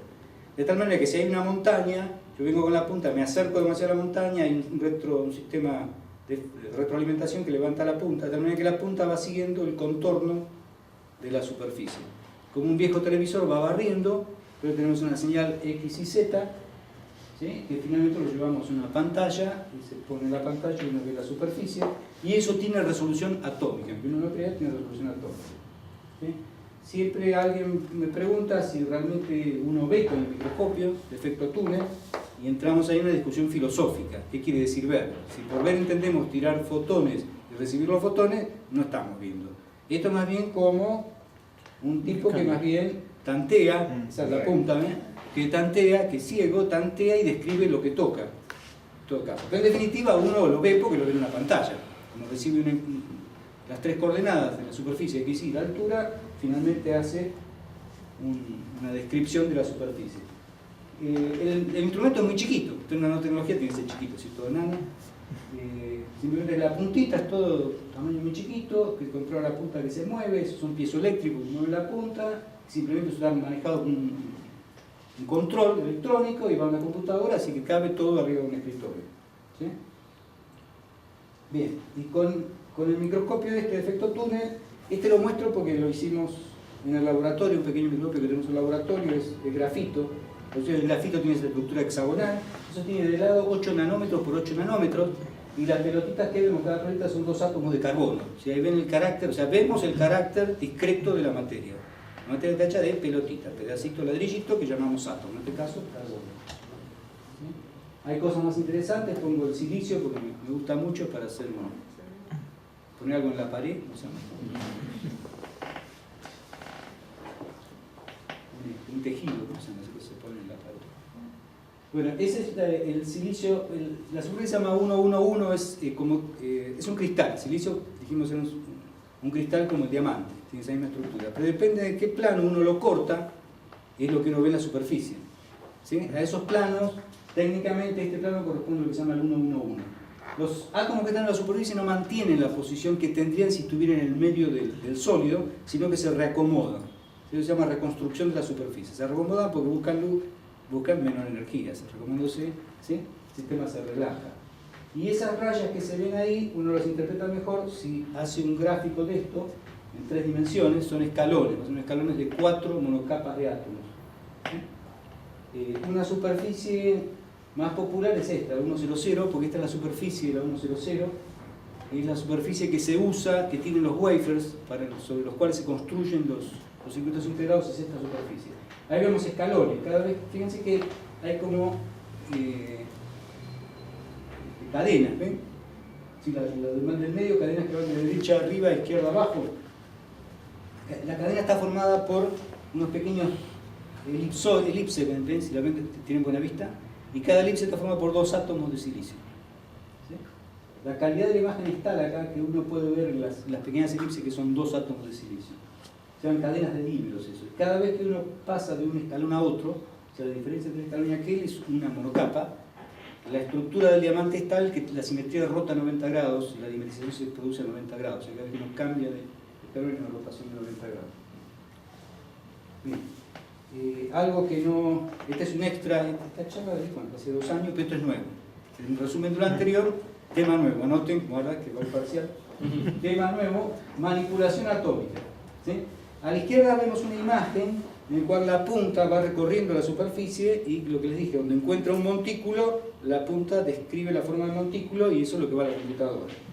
Sin embargo, si uno aumenta la tensión entre la punta, la tensión eléctrica, entre la punta y el sustrato, y acerca la punta, puede llegar a tomar un átomo de la superficie. ¿Ven? Que está tironeando ahí el tipo a la derecha, está tironeando del átomo. Y si es lo suficientemente fuerte, puede arrancarlo. ¿Sí? O sea, lo roba del sustrato. ¿Sí? De alguna manera, acá tenemos un esquema un poco más grande, de alguna manera uno controlando esa tensión es como que tiene un enlace atómico controlable con una perilla. Tunable bond, no suena impactante. Ajusta el enlace con la perilla la tensión que le pone, y si le pone suficiente tensión lo despega. Aquí lo que vamos viendo es en distintas circunstancias, uno va aumentando la tensión, ¿sí? La fuerza va aumentando, y esa vez la fuerza lateral, hasta que llega a la amarilla, que la fuerza es tal que ahí la línea amarilla dice que si se va a cualquier lado es porque se despegó, se acabó la fuerza, el átomo ya no pone más resistencia porque se pegó a la punta. ¿Sí? Y la otra que está a la derecha es la fuerza vertical, esta es la fuerza horizontal. Hizo una fuerza terrible, 210 piconewton, ¿ven? Allá arriba a la derecha. 210 piconewton despegamos el átomo. Bueno, de esa manera uno despega el átomo, entonces mueve la punta y ahora baja la tensión y lo suelta. Entonces uno puede ir arrancando átomos y poniéndolo donde quiere. Es fácil. Un átomo, y de esa manera la gente de IBM construyó esto sobre cobre, son átomos, 48 átomos de hierro, lo fue ordenando y el tipo armó un círculo, ¿ven? Le llama corral cuántico. Le puso el nombre de corral cuántico, de la manera tenemos un círculo armando un corral y adentro están los electrones que forman ondas, ¿ven adentro? ¿Sí? Las propiedades ondulatorias de la materia acá puestas a la vista. ¿Sí? ¿Es una imagen real? ¿Eh? ¿Es imagen real? La imagen es real. Los colores no son reales. No. Todo lo que uno tiene es, para darle un poco de más lindo, le ponen colores. Pero en realidad lo que uno tiene es X y Z. Esto es real. ¿Pero cómo es posible que la punta del el sensor Sí. pueda ver las Sí. ondas de materia, si Sí, no son fantástico. átomos. Es fantástico, porque lo que uno ve en realidad, la punta y la muestra, lo que se establece es una corriente, lo que vos medís es corriente. Ya acá ya no tiene más sentido hablar de forma, ya, ni de objetos, no son objetos sólidos. En definitiva es el acoplamiento de las funciones de onda, estoy medio técnico, de la punta y la muestra. ¿Sí? Entonces en algún lugar donde hay mayor densidad electrónica, el tipo sube para arriba porque la corriente sube, entonces la punta se retrae. La punta no llega a tocarlo, ¿no? No, nunca lo toca. Está típico 5 o 10 Armstrong. Hay que tener buen pulso. Uno veía 5 o 10 Armstrong. No alcanza a tocar. La corriente se establece por corriente túnel, no hay necesidad de contacto físico. ¿Pero la punta la manejan servos? ¿O cómo, Sí. cómo? Pero ¿qué precisión? ¿Cómo es que Es puede fantástico. tener precisión para Armstrong? Es increíble la tecnología. El miedo que tenía, esta idea existió desde hace mucho tiempo. Nadie se atrevía a hacer un microscopio de efecto túnel. No por eso, sabía los materiales piezoeléctricos tienen esa precisión. Lo que la gente tenía miedo eran las vibraciones. Se pensaban que yo voy con la punta y me acerco así y lo tengo que poner a 5 Armstrong. Y entra uno dice hola, hace así la punta, le pega y se rompe contra la superficie. Lo pensaban. Los primeros diseños de Binary Roder, los tipos estaban preocupados por ese tema. Entonces estaban en una habitación enorme, toda sellada, ¿sí? Contra ruido, porque tenían miedo de eso, y tenían cosas muy pesadas colgadas del techo con resortes para evitar las vibraciones. Bueno, empezaron a sacar los resortes, lo pagaban y seguían andando. Parece que había ese problema, hay que tener un poco de cuidado, pero no era tan problemático el tema, ¿no? No era tan problemático. Bueno, el diámetro son 7 nanómetros y se ven los 48 átomos de hierro, ¿no? Bien. Durante años se conocieron dos, lo que se llaman estados alotrópicos para el carbono, ¿sí? O sea, dos formas en que el carbono, como ya lo vimos antes, los átomos de carbono se pueden ordenar. O sea, como la estructura del grafito y la estructura del diamante, ¿sí? Pero en 1985, dos investigadores de la Universidad de Rice, ¿sí?, de Estados Unidos, observaron en ciertos experimentos que le apareció otra forma alotrópica, que eran pelotitas formadas por 60 átomos de carbono, que le pusieron C60, que son 60 átomos de carbono, que tienen la pinta, que lo vamos a ver ahora, están ordenados. Si la ven con cuidado, la van a ver con mayor cuidado, lo que les voy a presentar son hexágonos y pentágonos, y tienen exactamente la geometría de una pelota de fútbol, ¿sí? Y el diámetro del fulereno fulereno le pusieron tal Fuller, un tipo Fuller que hace esas estructuras, ¿viste? Esas estructuras que están con cosas interconectadas, se llaman como una cúpula, con cosas interconectadas, un tal Fuller, un arquitecto que inventó eso, por eso es que le pusieron fulereno, porque es el mismo tipo, parece, de estructura. ¿Sí? Bien, por esto le dieron a esta gente de Texas el premio Nobel en 1996. Sí. Richard Smalley lo conocí. Cayó una vez al laboratorio de Richard Smalley, yo estaba trabajando en otra cosa, mi jefe quería trabajar en esto, y yo este tipo, pero ni me dijo. Y yo estaba con la cabeza en otra cosa, estaba por terminar mi doctorado, y no le llevé la punta. Apareció un tipo acá todo quemadito, elegante, así medio arrogante, y me lo traté de sacar de encima lo antes posible. Y después me dijo, mirá, este tipo, queremos trabajar con este tipo que encontró una cosa interesante. Ah, no me interesa. Siempre aprovechando las oportunidades. Bueno, unos años más tarde era Richard Smalley. No sabía. Ese es el problema que uno tiene cuando camina por esas grandes universidades, que la gente inteligente y brillante tiene la misma pinta que los otros.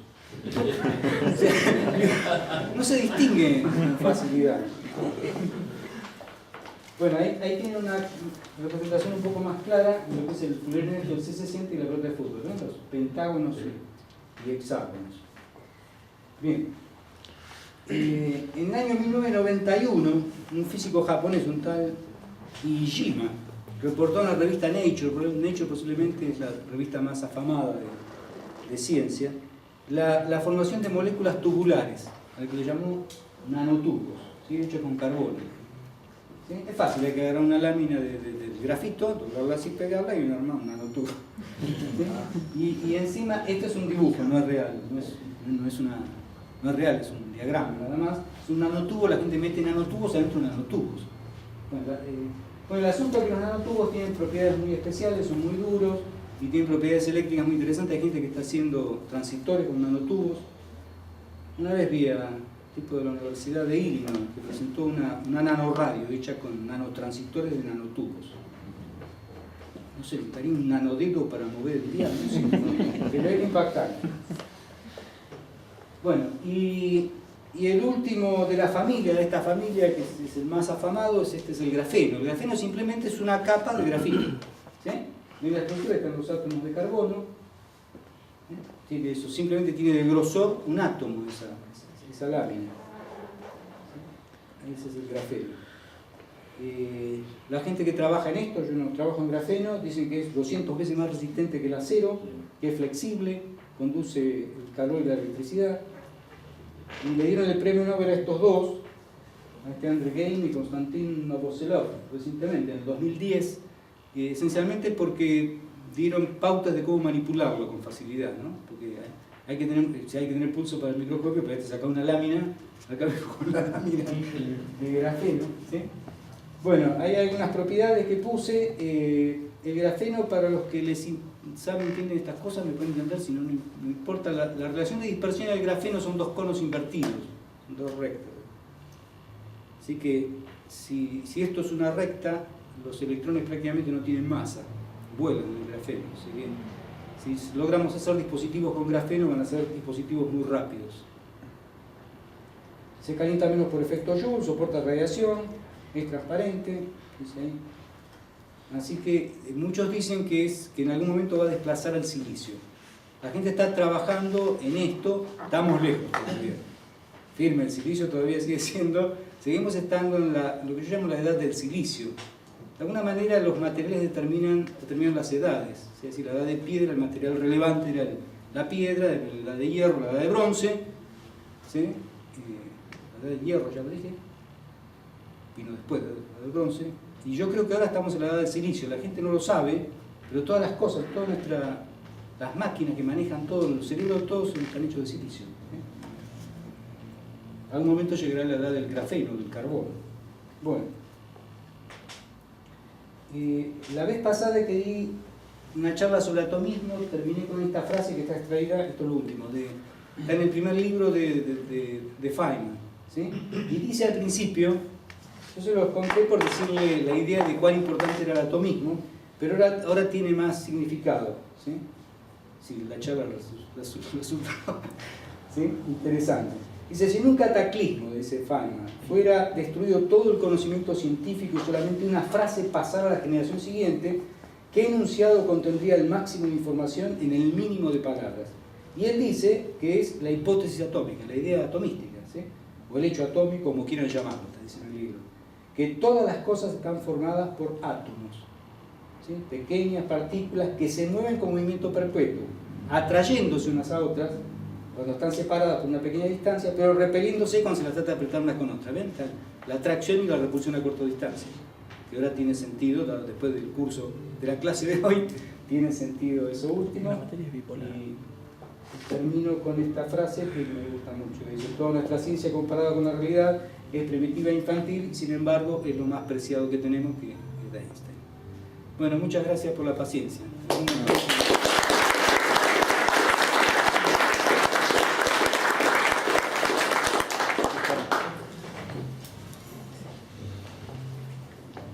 Bueno, se abre el periodo de preguntas. Sí, por favor.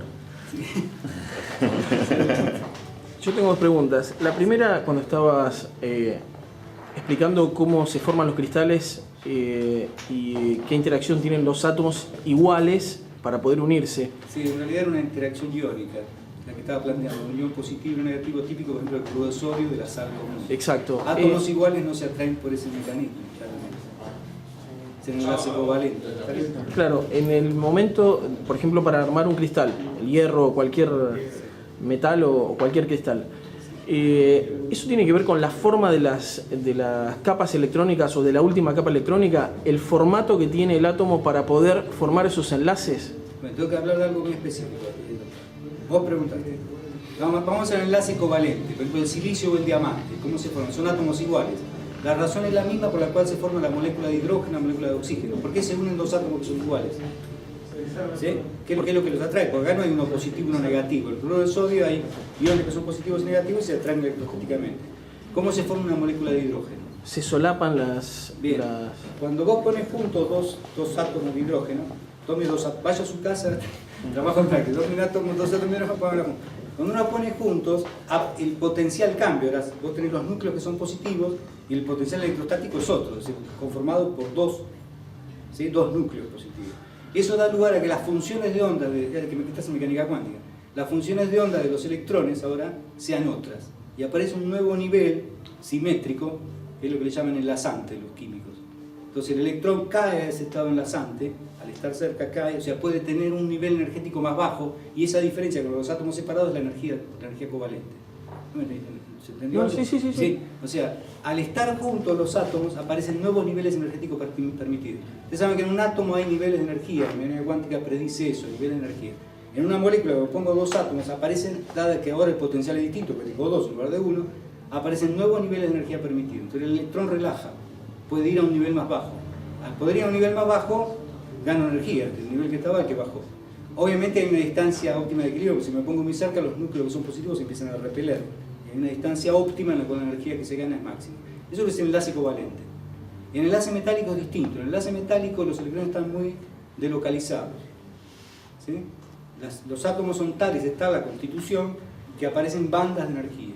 Bandas de energía. En los niveles originales aparecen bandas de energía. Y los electrones todos, que están dispersos y difusos por ahí, pueden bajar de energía dentro de la banda. Y la energía se gana porque los electrones también bajan energía. Está claro. En última instancia es electrostática la razón. Por eso los metales conducen la corriente eléctrica, porque los electrones están difundidos, están por todo el material, y por eso los metales adoptan estructuras bien compactas, porque cuanto más cerca están, mayor es el solapamiento de las funciones de onda, más ancha es la banda permitida, más pueden bajar los electrones. En cambio los covalentes son enlaces direccionales. Por eso el silicio y el diamante tienen esa extraña conformación, porque hay hibridaciones SP3, tengo esa geometría, no puedo tener otra. Y muy poco compacto. El diamante es muy poco compacto. La pregunta venía básicamente por la duda que tengo es la frontera del átomo. ¿Qué forma tiene? Porque esta era la segunda pregunta. En realidad, cuando mostraste las fotos del microscopio, realmente parecen bolitas. Pero ¿qué es lo que estamos viendo? Estamos viendo la membrana de la última capa de la nube electrónica. ¿O qué es eso? De alguna manera es llamémosle nube electrónica. Fácil. Tenés el núcleo, las nubes electrónicas alrededor. Pero eso era esférico. Sin embargo, los átomos no son esféricos. Mayormente son esféricos. Tienen las capas, los lóbulos y todo esto que genera si vos sumás la superposición. Si vos superponés los lóbulos esos, me imagino que estás hablando de los orbitales tipo P, que son lóbulos. Claro, por ejemplo en el carbono. Si sumás PX, PY, PZ, hacés la suma, te da esférico. ¿Alguna vez hiciste la suma matemática? ¿Viste? Te engañaron.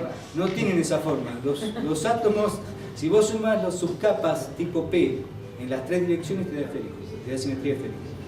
Pero entonces, ¿por qué se enlazan en esa forma que mostraste recién en los cristales? Esa es la dirección SP3. Hay un enlace direccional en esa dirección para solaparse con el otro y eso baja la energía. Pero si vos sumás en todas las direcciones a veces por haber, esas cosas que parecen lóbulos, te da esférico, te da simetría esférica. Definitivamente el átomo, entonces, lo que podemos ver con el microscopio es una esfera que es la superficie de la última capa, sería. Sí, bueno, yo no llamaría tanto como superficie ese concepto macroscópico. De alguna manera la punta, las cosas son tales que donde hay átomos, donde hay materia, hay electrones, la punta que también tiene electrones pueden saltar de esos estados a esos estados o al revés, depende de donde pones la tensión. Entonces, si tenés estados disponibles y están más cerca, hay más probabilidad de hacer túnel, el tipo establece la corriente. Digamos, estamos viendo la última parte de la última capa energética. Lo que espacialmente está más afuera. Sí, si querés llamarlo así. Y el tamaño, o sea, no es el núcleo, sino es la nube electrónica. No, el núcleo no lo ves. El núcleo es un orden de magnitud más pequeño. Okay. Lo que se ven son las densidad electrónica. Se puso muy específica. No quiero ir tan al detalle. El microscopio de rayos X también tenía o tiene en realidad el mismo problema en cuanto a las vibraciones que pueden llegar a afectar. Tiene el mismo tipo de alcance, ¿no? Que un microscopio de efecto túnel. No es tan bueno, no tiene tanta resolución. Resolución atómica de una superficie, de ver los átomos así, sí. Y el microscopio de efecto túnel es imbatible. debatible. He visto fotos de estructuras atómicas Sí, con... sí, pero generalmente son estructuras, por ejemplo, el de transmisión, hay que buscar láminas muy delgadas, ordenaditas, entonces uno tira rayos X y lo atraviesa. Sí, Entonces uno tiene que armar algo muy especial, muy particular para poder verlo. claro, claro. Sí. Sí. Sí, una pregunta. ¿Tiene sentido hablar de qué distancia hay cuando dos sólidos están apoyados uno sobre otro? Bueno, Hay una distancia, o sea, por repulsión electrostática, esto que se hablaba recién, sí. hay una distancia por la cual algo está apoyado intuitivamente, pero en realidad no, hay un espacio vacío por fuerza electrostática. ¿Sí? Bueno, en realidad sí, las nubes tienen que tocarse, esa es la repulsión. Se lo conté con dos átomos, cuando los acercás, las nubes electrónicas sí se tocan. Está hablando de dos Se materiales tocan. diferentes. No sé si tiene sentido hablar de tocarse, que es un concepto medio macroscópico, es la imagen que uno puede hacerse. Digamos que las nubes electrónicas, por ejemplo, se solapan. ¿Sí? Y a tal punto son las cosas que, aparte los núcleos están tan cerca, que ahora los niveles energéticos cambian, los electrones tienen que ser bombeados para arriba energéticamente y eso es lo que genera la repulsión. No son cosas fáciles de ver, porque uno está acostumbrado a vivir en un mundo macroscópico donde las reglas son otras. Los tratamientos térmicos que se hacen sobre los cristales del hierro, por ejemplo, como por ejemplo el templado, que se le hace conservar el acomodamiento que tiene, la forma que tiene a alta temperatura cuando está a temperatura ambiente. ¿Eso tiene que ver con esto o es otra clase de organización? Está bien, está relacionado. No es mi tema la metalurgia, pero entiendo que la gente sabe de estas cosas del templado de tiempo remoto, ¿no? De alguna manera está relacionado con la estructura interna que tienen los átomos. Son granitos, pero de alguna manera hay imperfecciones, que cuando hay imperfecciones más hacen más rica, cambia la característica del hierro, del acero cambia dependiendo de los detalles estructurales internos. Hay que llamar a un metalurgista para saber específicamente cuáles son. Pero, digamos, los cristales que se reacomodan son estos mismos cristales. Básicamente es un material policristalino. Los cristalitos propios se acomodan, pero sencillamente los defectos controlan las propiedades mecánicas. Los defectos internos tienen los cristales. Y El hecho de calentarlos y inflarlo rápidamente hace que el tipo tenga la estructura que tenía a alta temperatura, no le da tiempo a reacomodarse, y esa estructura que se llama es mejor para ciertas propiedades, y se llama templado. ¿Se pueden fabricar los monocristales? Por ejemplo, un metal monocristalino. Nunca vi porque a nivel científico sí he visto monocristales metálicos. Yo no he trabajado con monocristales metálicos porque no tiene aplicación en lo mío. Monocristales de silicio sí, son un tocho así, puede tener 2 metros de alto, así gordo. Un monocristal de punta a punta, se fabrica y después se corta con un láser y se arman los wafers. Cada wafer es un... Estuve una vez con una persona que había fabricado una turbina, una mini turbina, y trabajaba también en el Balseiro. Y lo que me dijo fue que los álabes, todo el cuerpo de la turbina estaba hecho de un monocristal. Y realmente en ese momento cuando me lo dijo nunca entendí qué es lo que... era un monocristal, era un cristal muy mono. De todas maneras, o sea, por sacar las impurezas a un metal... No sé cuáles serían las ventajas. Lo debe hacer supuestamente más resistente. Posiblemente. Debe haber una propiedad mecánica que les resultará especial. Tampoco soy especialista en turbinas, no sé. ¿Cuál es el impedimento para la adopción del grafeno? ¿Que es caro construirlo energéticamente? Es muy difícil de manejar. O sea, toda la tecnología del silicio está muy bien conocida, muy bien manejada y ha llegado a un grado de elaboración. Bueno, son las computadoras que tenemos en casa. Manejar el grafeno es muy difícil. Posiblemente yo creo que las primeras cosas que van a aparecer van a ser pantallas del grafeno. Lo bueno que tiene el grafeno es que es muy flexible, entonces hagamos así con la pantalla, se me ocurre que van a ser de grafeno. ¿Y el tema de la emisión de luz?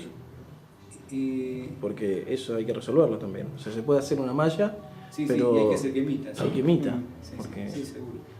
LEDs, a lo mejor meterle... Sí, LEDs de grafeno. No lo sé.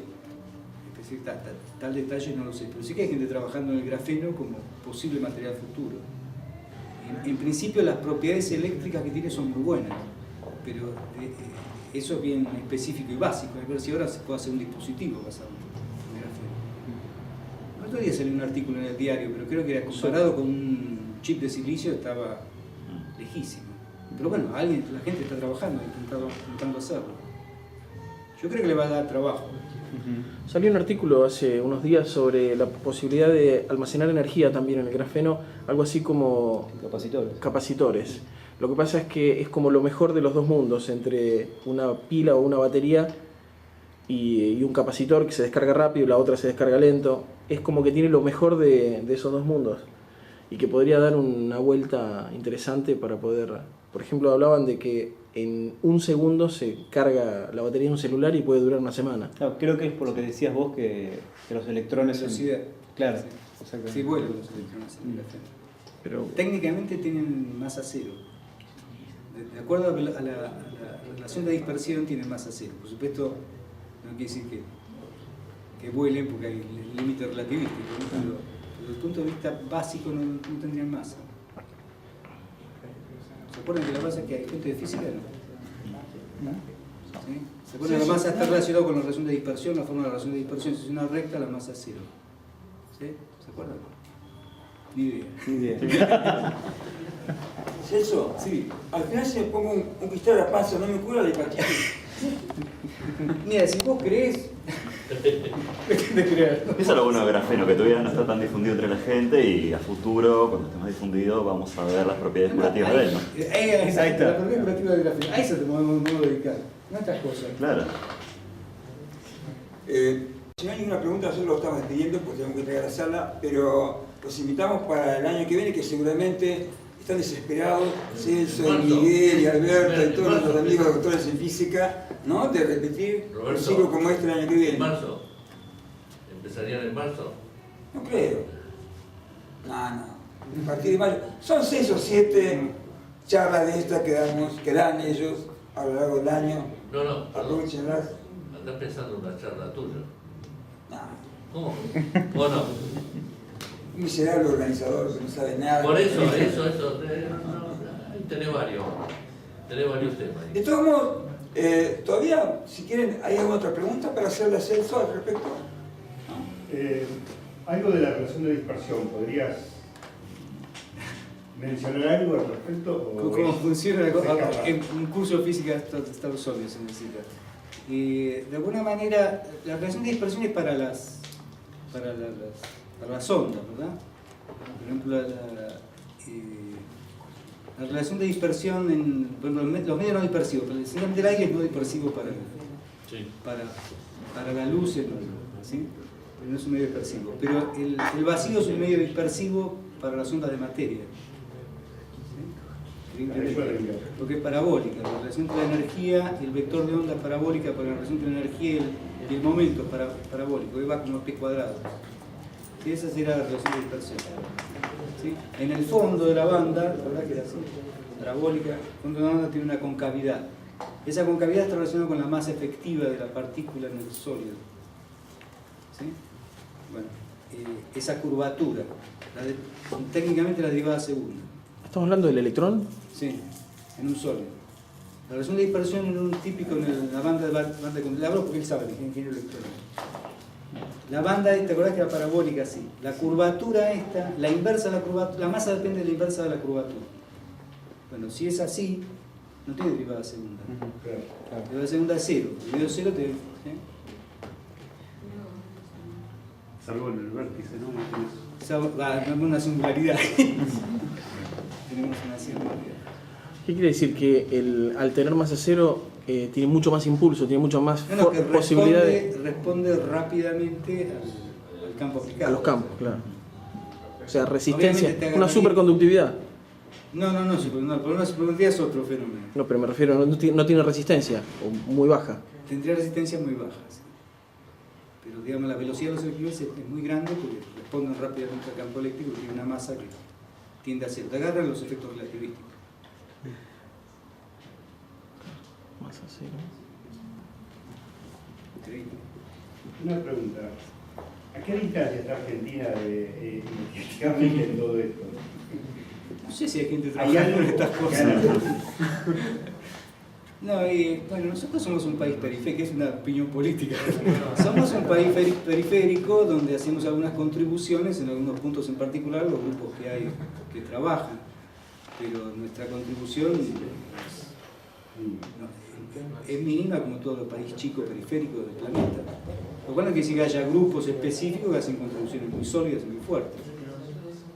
¿Sí? Yo creo que en microelectrónica no tenemos industria de semiconductores, así que supongo que estas cosas... ¿No tenemos? Industria de semiconductores no tenemos.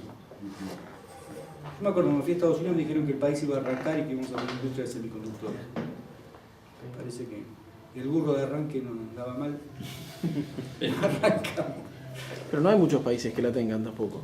O sea, No, Brasil está Pero laburando. Brasil hace... Sí. Sí.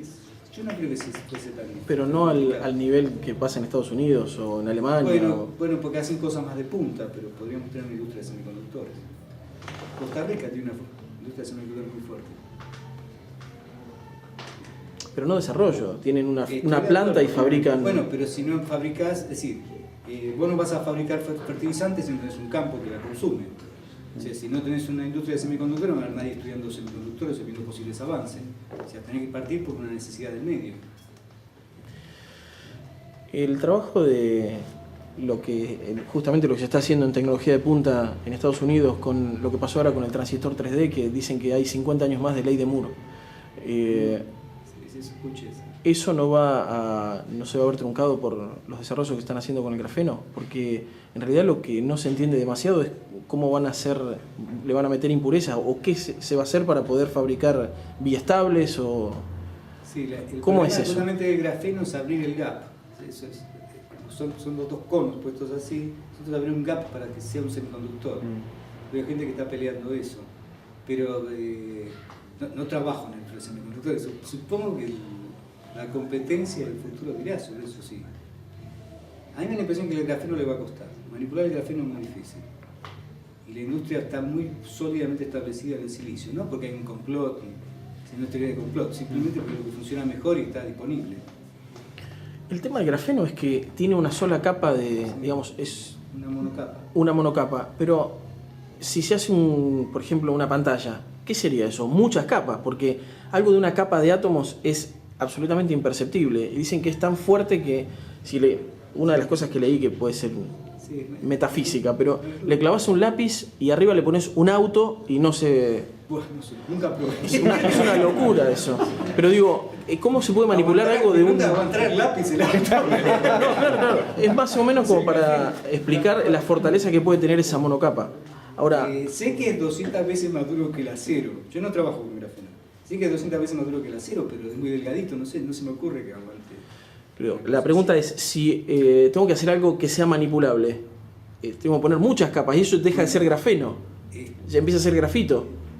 Bueno, pero posiblemente sean capas de otras cosas. Vos hablas del sustento mecánico para sostener la monocapa de grafeno.